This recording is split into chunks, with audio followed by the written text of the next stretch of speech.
তো দেখুন বন্ধুরা, এখানে আমাদের তেলটা কিন্তু গরম হয়ে গেছে। আর এই সময় দিয়ে দিচ্ছে এতে কেটে রাখা বেগুন।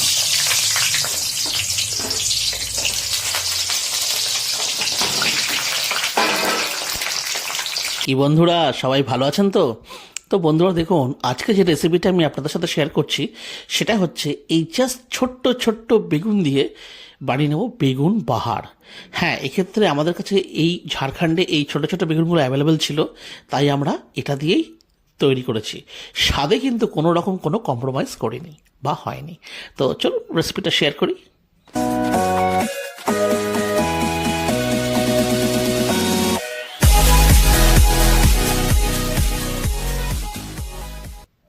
তো বন্ধুরা, এখানে দেখুন এমামি হেলদি অ্যান্ড টেস্টির মন্ত্রা নিয়ে নিয়েছি আমরা পোস্ত। কারণ বেগুন বাহার বানাতে গেলে পোস্ত হচ্ছে একটা এসেনশিয়াল একটা ইনগ্রেডিয়েন্ট, সর্ষে আর পোস্ত এটা ছাড়া কিন্তু এই রেসিপিটা একদমই সম্ভব নয়। তো দেখুন, এখানে আমরা নিয়ে নিয়েছি এটা 100 গ্রামের একটা প্যাকেট, কিন্তু আমাদের এতটা লাগবে না। নিয়ে নিয়েছি মোটামুটি 50 গ্রাম। আর নিয়ে নিচ্ছি এখানে দেখুন সর্ষে, আর এখানে নিয়ে নিচ্ছি বেশ কয়েকটা কাঁচা লঙ্কা। আর বন্ধুরা, এইখানে দেখুন বেগুনগুলোকে একটু আমরা আপনাদেরকে দেখিয়ে দিই। ছোট্ট ছোট্ট সাইজের দেখুন এখানে রয়েছে বেগুন। আর বেগুনগুলো এই দেখুন জাস্ট এখানে বোঁটাগুলো হাফ করে এখান থেকে কেটে দিয়েছি, আর মাঝখান থেকে দুচির করে নিয়েছি। আর যাতে এটা ইনশিওর করার জন্য যে ভেতরে যাতে কোনো প্রাণী না থাকে, এটা চেক করে নেওয়ার জন্য। তো হয়ে গেছে। তো চলুন রেসিপিটা স্টার্ট করি। তো বন্ধুরা দেখুন, এখানে গ্যাসটাকে জ্বালিয়ে নিচ্ছি। আর বন্ধুরা, এই রান্নাটা হবে কিন্তু সরষের তেলে। তো নিয়ে নিচ্ছি যে সরষের তেল। তো এখানে তেলটা গরম হতে একটু সময় লাগবে, ততক্ষণ চলুন আমরা বরঞ্চ মশলাটা পিষে নিই। তো মিক্সির বাটির মধ্যে এই যে সরষে দিয়ে দিয়েছি, পোস্ত দিয়ে দিয়েছি, লঙ্কা দিয়ে দিলাম, আর এবারে বানিয়ে নেওয়া পেস্ট। তো দেখুন বন্ধুরা, এখানে আমাদের তেলটা কিন্তু গরম হয়ে গেছে। আর এই সময় দিয়ে দিচ্ছে এতে কেটে রাখা বেগুন।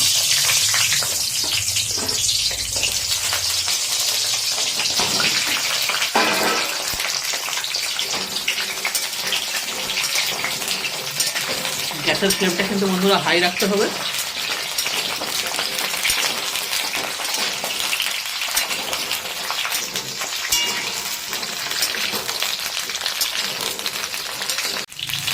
তো দেখুন, এখানে প্রায় কিন্তু আমাদের 10 মিনিট মতন ভাজা হয়ে গেছে। আর এই সময় দিয়ে দিচ্ছি দেখুন পরিমাণ মতন লবণ, আর এটার সাথে দিয়ে দেবো পরিমাণ মতন হলুদের গুঁড়ো। তো বন্ধুরা, এই নুন আর হলুদ দিয়ে দেওয়ার পরে এবারে এটার সাথে আমাদেরকে আরও 10 মিনিট মতন কিন্তু ভেজে নিতে হবে। তো বন্ধুরা, 10 মিনিটটাও কিন্তু বড় কথা নয়। যখন দেখবেন যে বেগুনগুলো হালকা একটু নরম হয়ে এসেছে, তো মোটামুটি সেই ততক্ষণ পর্যন্ত কিন্তু আমাদের ভেজে নিতে হবে কনস্ট্যান্ট। এবং এটা কিন্তু হাই ফ্লেমে ভাজলেই ভালো, তাতে করে এই দেখুন আমি 10 মিনিট পর আপনাদেরকে দেখাচ্ছি গাগুলো কি সুন্দর হয়ে গেছে। তো এইরকমই একটা কালার হয়ে গেছে, এরকম মোটামুটি একটু সফট হয়েও গেছে। তো বন্ধুরা, এটা মাথায় রাখতে হবে, একদম কিন্তু গলিয়ে ফেলবেন না। 70% বা 60% মতনই কিন্তু কুক হবে। এবার এই দেখুন বেগুনগুলো হয়ে গেছে, এগুলোকে আলাদা করে থালাতে তুলে রাখছি।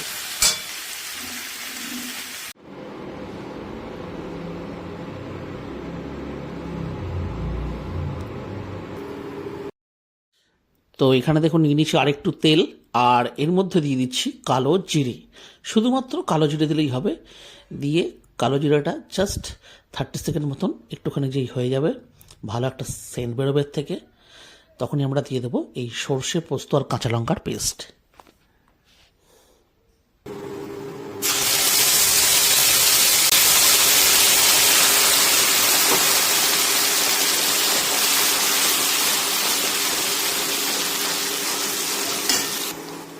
তো এখানে ওই মিক্সির বাটিটা ধুয়ে দিয়ে দিচ্ছি 1 কাপ মতন একটু জল দিয়ে, এটার সাথে এটাকে ভালো করে মিক্স করে দিতে হবে।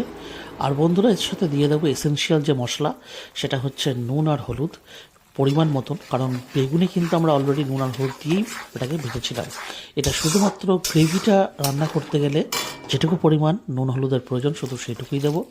আর এখানে বন্ধুরা, এটাকে রান্না করার জন্য দেখুন দিয়ে দিচ্ছি আর একটু পরিমাণ জল দিয়ে, আর গ্যাসের ফ্লেমটাকে কিন্তু হাইতেই ছাড়তে হবে। আর এখানে এই সময়তে বন্ধুরা আমরা দিয়ে দেবো সামান্য পরিমাণে একটু চিনি। আর বন্ধুরা এটা কিন্তু স্কিপ করে গেলে হবে না, মানে এটা এই যে আমরা যে রেসিপিটা রান্না করছি বেগুন বাহার, এতে কিন্তু মানে ঝাল আর মিষ্টি দুটোই থাকবে, তবে গিয়ে এই টেস্টটা কিন্তু ইনহ্যান্স করবে। তো দেখুন এখানে এই ঝোলটা যেই ফুটে গেছে, আমরা এখানে বেগুনগুলো দিয়ে দিচ্ছি। বন্ধুরা এই গ্রেভিটা বন্ধুরা বেশিক্ষণ লাগেনি, আমাদের জাস্ট 15 মিনিট লেগেছে তৈরি হতে।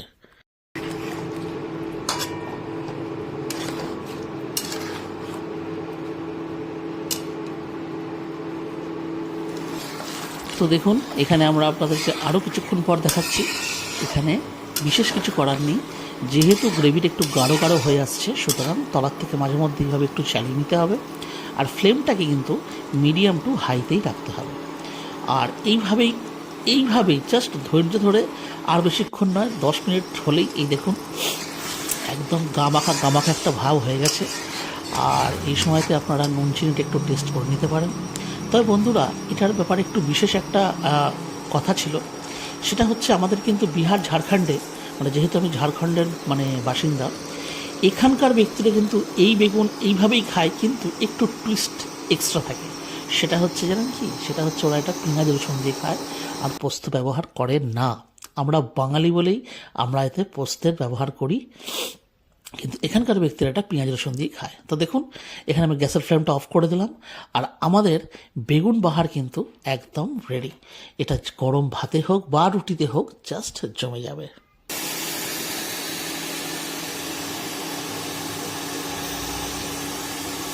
তো বন্ধুরা তাহলে আজকের ভিডিওটা তাহলে আমি এখানে শেষ করছি। যদি আজকের আমাদের এই বেগুন বাহারের রেসিপি আপনাদের ভালো লেগে থাকে, তাহলে অবশ্যই ভিডিওটিকে একটি লাইক দেবেন।